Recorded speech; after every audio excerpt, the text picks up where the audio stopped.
हे बघा मी पालक भजे करते आहे। त्यासाठी धुवून चांगला चिरून पालक घेतला आहे आणि हा लसण आणि जिरे याच्यामध्येच टाकलेत कारण की टेस्ट खूप छान येते।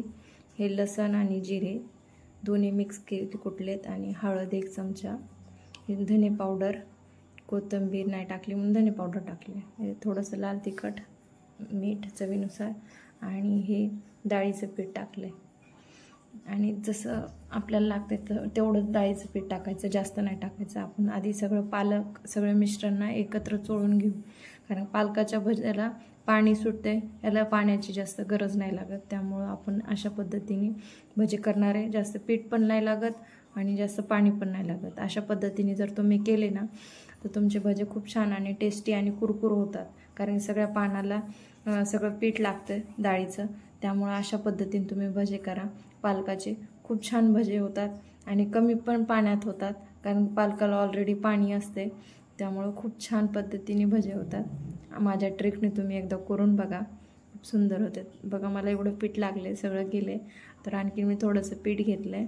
आपल्याला जसं लागेल तसं थोडं पीठ करून, जेवढा आपला पालक असतो तेवढंच तुम्ही जशा पद्धतीने पीठ घ्या आणि तशा पद्धतीने पाणी पण टाका। मला आधी बघणारे मी किती पाणी लागणार आहे, नंतर पाणी याच्यात टाकणार आहे। तर तुम्ही छान असं सगळ्या पानाला चोळून घ्या व्यवस्थित आणि मग बघा तुम्हाला पाणी किती लागतंय कारण आपण सगळं व्यवस्थित केलं ना पालकाला पाणी सुटते मग नंतर। आणि आपण थोडंसं चवीनुसार नंतर मीठ पण टाकू। हे बघा जसं थोडं पाणी करून टाकायचं, जास्त आपण जसं दुसऱ्या भाज्यांना पीठ करतो ना तसं नाही आहे, आपण पालकाचे भजे करू त्यामुळं थोडं पाणी टाकायचं आणि बघायचं।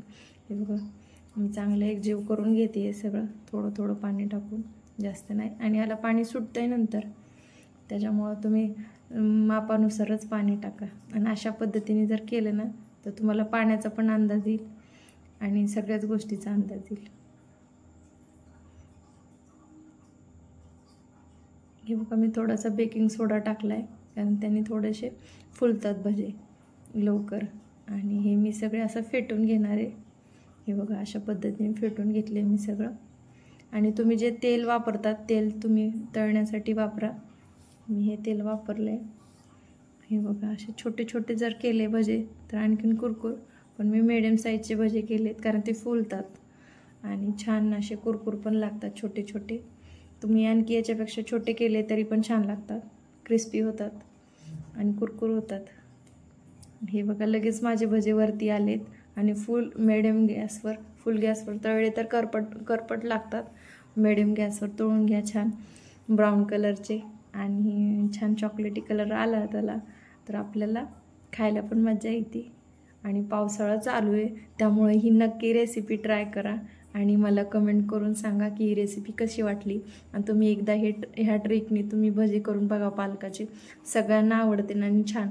जर ह्याच्यात तुम्हाला लाल तिखटपेक्षा हिरवी मिरची जर टाकली ना आणखी भन्नाट लागतात खायला, खूप सुंदर लागतात। माझ्या लेकरांना तर खूप आवडले आणि मी पण खाल्लेत।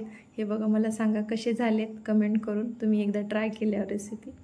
आणि माझे भजे कसे दिसत आहेत ते पण सांगा आणि लाईक शेअर जरूर करा माझं आणि कमेंट करून सांगा मला ही रेसिपी कशी वाटली। मी आणखीन वेगळ्या पद्धतीचे पकोडे तुम्हाला सांगेन। थँक्यू।